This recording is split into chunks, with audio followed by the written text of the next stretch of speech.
Snowmelt dripped steadily from the roofs of the frontier town as she hurried down the muddy street, trying to keep her face turned away from the people who had learned to enjoy watching her crumble. Every step felt like a reminder of what she had lost, what had been taken from her, and what the town refused to let her forget.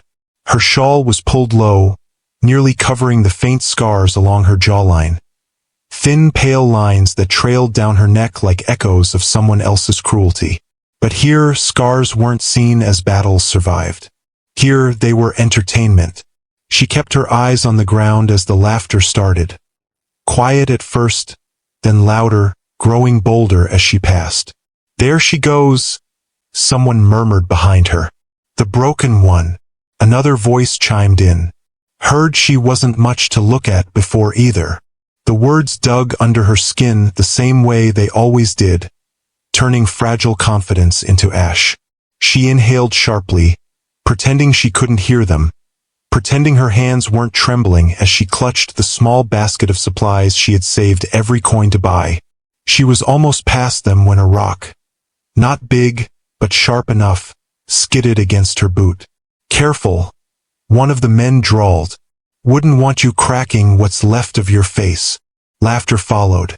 She felt her throat close.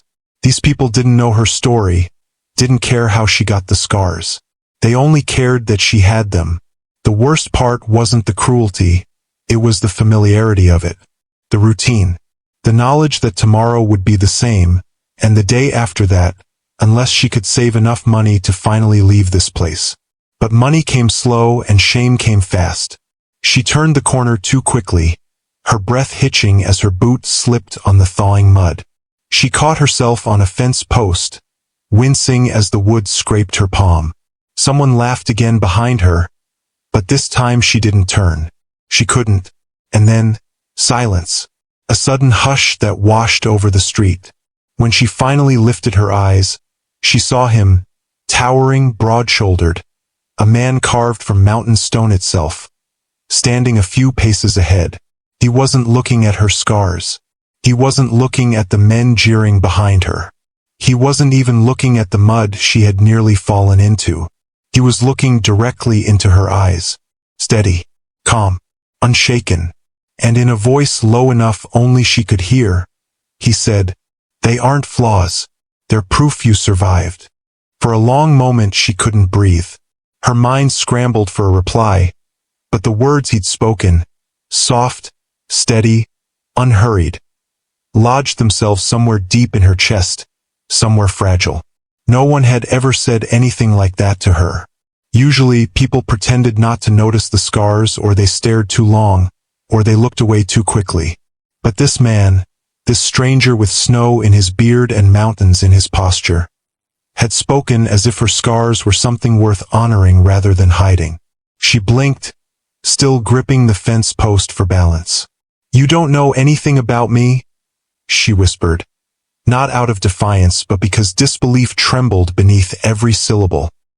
He stepped closer, not enough to crowd her, but enough that she could feel the cold radiating from his coat and the grounded patience of someone who had survived his own dark winters. "I know what it looks like when someone carries pain they didn't choose," he said quietly, "and I know strength when I see it." Behind them, the men who had mocked her moments before grew uneasy. She felt their stares shift, not with shame but with caution. This man, whoever he was, radiated a kind of quiet danger, the kind that didn't come from loud threats or quick tempers but from the certainty of someone capable of doing violence and choosing not to. The kind of man who didn't need to raise his voice to be heard. She tried to step past him, embarrassed by the attention, but her foot slipped again on the melting mud. Before she could fall, a strong hand wrapped around her elbow, steadying her with a touch so gentle it startled her more than the slip. "Easy," he murmured. "Ground's still half ice." She pulled her arm back quickly, not because his touch frightened her, but because it didn't. Because for one heartbeat, she had felt safe. And that terrified her. "Thank you, but I'm fine," she said breathlessly, adjusting the shawl over her scars. He didn't argue, just nodded once. "If you ever need a place where people see you for more than what you've lost," he said. "My cabin's just up the north trail." He turned as if to leave, but then paused and added, "Name's Elias." She didn't answer. She just stood there, stunned, watching him walk away through the slushy street with the quiet confidence of a man who belonged to the wilderness more than he belonged to people. Only after he disappeared around the bend did she realize her heartbeat had steadied, and the voices behind her were now silent, too cautious to laugh, too uncertain to follow. For the first time in months, she didn't feel entirely alone. She spent the rest of the day trying, and failing, to push Elias from her thoughts. His voice echoed in her mind with an unsettling clarity, each word peeling back layers she'd spent years building for protection. "Proof you survived." No one had ever framed her scars that way before. Everyone else treated them like a warning, a stain, a reminder of everything she wished she could forget. But when he said it, it hadn't felt like judgment. It had felt like truth. Still, she tried to bury the moment beneath her chores. At the laundry house, she scrubbed until her knuckles burned. At the bakery, she stacked loaves until her arms trembled. At dusk, she swept the porch of the boarding house where she rented the smallest, cheapest room, just big enough for a bed and her nightmares. But no matter how busy she kept her hands, her thoughts wandered back to the stranger with the snow-flecked beard and the voice that gentled without softening. Elias, a name as steady as the mountains he came from. She saw him once more before the sun set. He stood outside the blacksmith's workshop, speaking quietly with the owner. Even from a distance, she could sense something different about him. Men like Elias didn't shift or fidget. They rooted themselves, like trees weathering a storm. When he caught sight of her, he didn't wave or call out. He simply dipped his head in a small, respectful nod, as if acknowledging her existence was reason enough to pause. The gesture rattled her more than the mockery she'd endured earlier. Respect was a language she no longer understood. She turned away quickly, heat rising to her face, and hurried toward the back alley that led home. Her heart thumped too loudly, stumbling between fear and something unfamiliar, something warmer. But warmth never lasted long in this town. At the corner, she nearly collided with a man whose breath reeked of whiskey. His eyes flicked immediately to the scars along her jawline, and he smirked. "Evening, sweetheart," he drawled, leaning too close. "Did the mountain hermit tell you you're pretty now?" She flinched. Another voice chimed in from behind him. "Careful," the second man sneered. "If Elias is sniffing around her, maybe she thinks she's better than the rest of us." Her stomach tightened. She stepped back, clutching her basket, willing her voice to stay steady. "I don't want trouble," she whispered.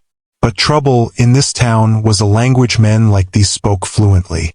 Before she could retreat, the first man reached out and grabbed her wrist.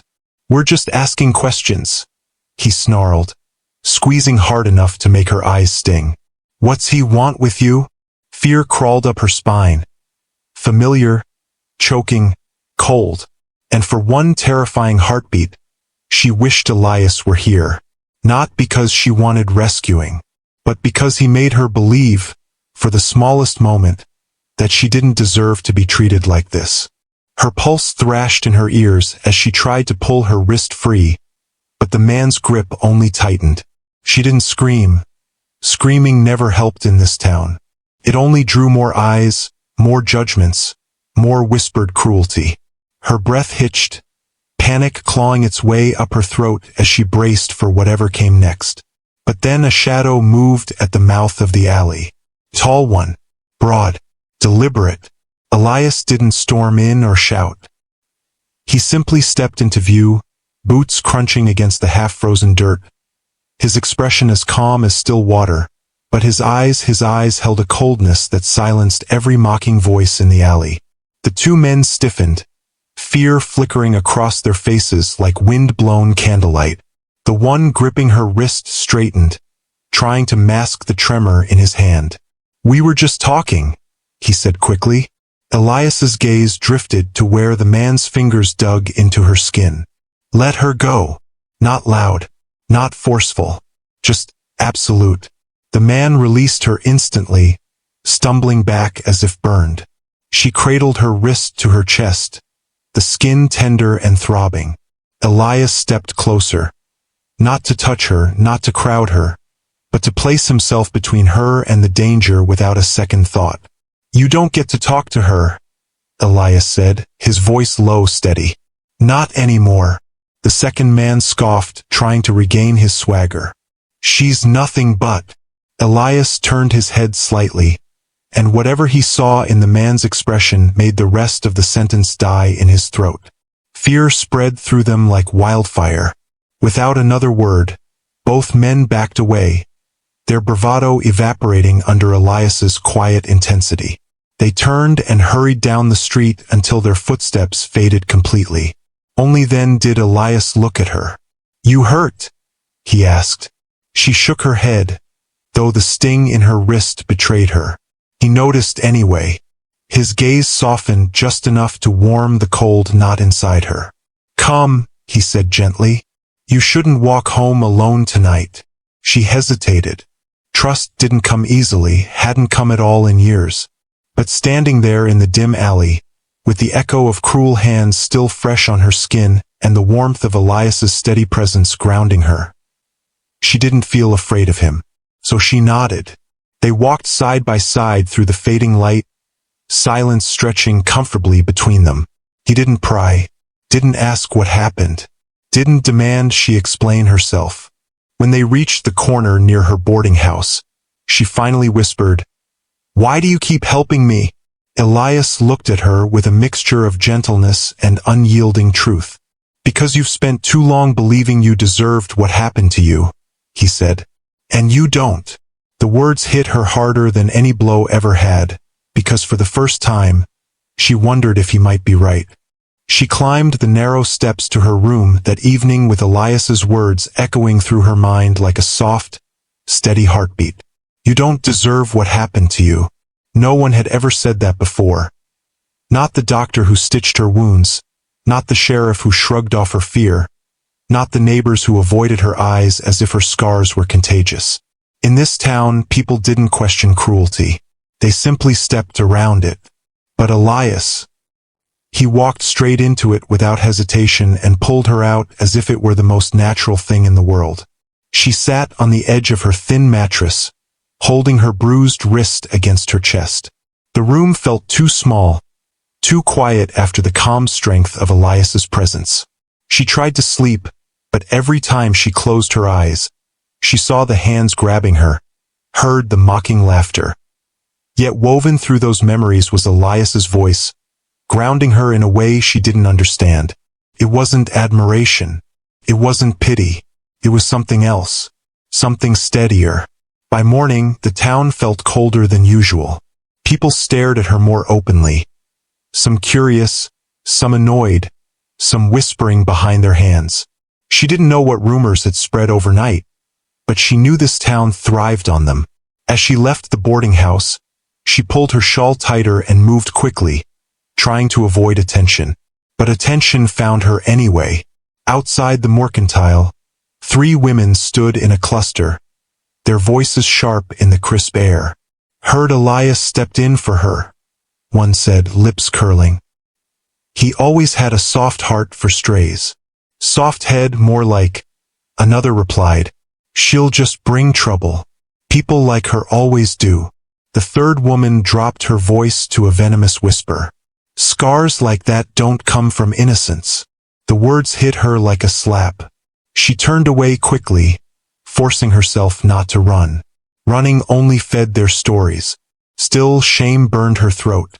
No matter what she did, no matter how quietly she lived, they always found a way to twist her existence into something ugly. But before the shame could settle too deep, a familiar shadow fell across her path. Elias stepped out from the blacksmith's shop, wiping his hands on a cloth. The moment his eyes met hers, the knot in her chest loosened. He walked toward her with slow, steady purpose, not rushing, not reacting to the whispers, not caring who watched. "You all right?" he asked. She nodded, though her voice trembled. People talk. Let them, he said simply. Their words don't change who you are. I don't even know who that is anymore, she admitted. Elias's expression softened as he studied her. Really saw her, in a way that made her heart twist. You're someone who survived more than most people could bear, he said. And that makes you stronger than any of them. The morning sun caught her scars as she lifted her face slightly. Lines she once hated now warmed by the gentle truth in his voice. For the first time, she didn't immediately look away. For the first time, she wondered if her scars didn't have to define the end of her story. Maybe they marked the beginning of one. The afternoon brought a wind so sharp it seemed to cut straight through the street, carrying with it the dust, noise, and restless energy of a town that never learned to be gentle.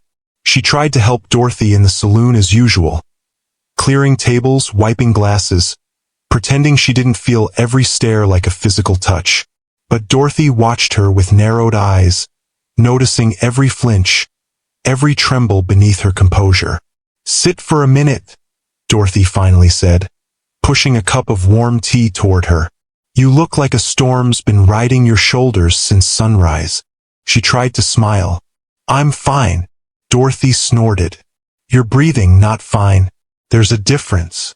For a moment, she almost laughed. Almost, but her throat closed around the sound. Before she could answer, the saloon doors banged open, and the room fell into the kind of expectant hush that made her heart stumble. 3 men entered, men she recognized. Not friends of hers. Not friends of Elias. Men who had been there the night she was attacked months ago. Men who had laughed. Their eyes found her instantly. Well, look what crawled back. One of them drawled, a cruel smirk twisting his lips. Thought you'd be hiding under a rock after last night. She went rigid, gripping the edge of the table as the sound in the room blurred into a ringing hum.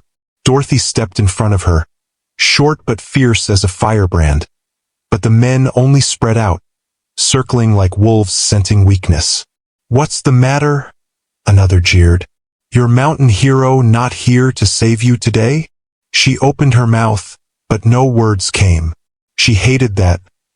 Hated the silence they forced on her. Hated how small they tried to make her. Then the door opened again. The men turned, their mocking expressions faltering as Elias stepped inside. He filled the doorway with quiet power. Not loud, not threatening, but absolutely unshakable. The kind of presence that made the entire room straighten without thinking. His eyes swept the scene once, taking in the men, Dorothy's stance, her trembling hands. A muscle in his jaw tightened, but he didn't roar, didn't fight, didn't reach for a weapon. He simply walked toward her. Every heavy step was a message. Not to them, to her. When he reached her side, he didn't touch her, didn't ask permission with words, but she felt the question in the air. Do you want me here? She nodded, barely. Elias turned then, facing the 3 men. His voice was low, steady, almost calm. You've got until I finish one sentence to walk out. The room held its breath. The men sneered, but she saw their uncertainty. Saw the way they shifted, the way their bravado trembled at the edges. Elias continued. She's under my protection. The men froze. That means, he added quietly, whatever you think you can do to her, you'll answer to me first. Something in his tone, calm, not angry, final, not dramatic, shook them more than any threat could. They backed away, muttering curses, but not daring to stay another second. The saloon doors slammed behind them. Silence lingered until Dorothy exhaled loudly.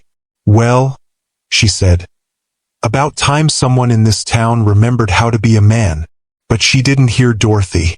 Her whole world had narrowed to Elias's steady breath beside her. You all right? He asked softly. This time she didn't pretend. No, she whispered. But I am when you're here. That evening, long after the saloon crowd thinned and Dorothy shuttered the windows against the cold, she stepped outside to catch her breath. The air was crisp, carrying the scent of pine from the ridge above town. And for a moment she let the silence settle around her like a blanket. Her hands still trembled from the confrontation earlier. She hated that the fear lingered, even after Elias had driven the men away. She hated that her body remembered the danger long after her mind tried to forget. Footsteps approached, slow, measured, familiar. She didn't have to look up to know it was him. Elias stopped a few feet away, giving her space, as he always did. He seemed carved from the dusk itself, steady and grounded, a presence she felt before she saw. "You didn't come inside after they left," he said quietly. "I wanted to make sure you weren't out here alone." She nodded, staring at the ground. "I thought, if I stood out here long enough, maybe the shaking would stop." Elias stepped closer, not touching her, just sharing the same patch of cold air. "Shaking doesn't mean you're weak," he said gently. "It means your body survived something and hasn't forgotten how." His words hit deeper than she expected. She wrapped her shawl tighter, not against the cold, but to hold herself together. "Why do you care so much?" she whispered. "I'm just someone this town pushes around." "I'm not." "Stop." The single word was soft but firm enough to cut through her spiraling thoughts. She looked up, startled by the quiet intensity in his eyes. "You talk like you're nothing," Elias said. "But I've watched you walk into this town every day and fight to exist in a place that tries to break you. That takes more courage than any man who's ever raised a hand to you." Her breath caught. No one had ever framed her endurance as courage. People only saw the scars, never the strength it took to live with them. Elias glanced toward the mountains, their silhouettes rising dark and steady against the fading sky. "There's a place up there," he murmured. "Quiet, safe, a cabin I built myself. You don't have to stay in a town that refuses to see your worth." He hesitated, jaw tightening with something like restraint. "I'm not asking you to trust me. I'm just giving you a choice." For a long moment, she said nothing. The offer hovered between them like the fragile edge of something new, something terrifying, something hopeful. Finally, her voice broke through the quiet. "I don't know if I'm brave enough to leave." Elias looked at her with a softness she wasn't ready for. "You don't need bravery to leave," he said. "Just a reason. And I think you've had plenty." Her chest tightened, not with fear, but with the first flicker of possibility. She didn't remember deciding to speak. The words simply rose from somewhere untouched by fear, somewhere deeper than logic, shaped by the quiet steadiness Elias had shown her since the moment he stepped between her and danger. "If I left," she whispered, her breath visible in the cold air, "would it really be different up there? Or would I just be running again?" Elias didn't rush to answer. He looked toward the ridge, the moonlight painting faint silver across the snow-dusted pines. "You wouldn't be running," he said softly. "You'd be choosing. There's a difference." The distinction settled into her bones like warmth she didn't know she needed. For so long, every decision in her life had been shaped by survival. Where to stand, where to sleep, how to avoid hands that wanted to hurt, voices that wanted to diminish. The idea of choosing something for herself felt foreign, dangerous, beautiful. She looked down at her hands, scarred but steady. "What if I don't know how to live without fear?" Elias stepped closer, the lantern light catching in his eyes. "Then you'll learn slowly," he said. "You don't owe the world quick healing. You don't owe the town forgiveness. And you don't owe me trust." He paused, breath forming a soft cloud between them.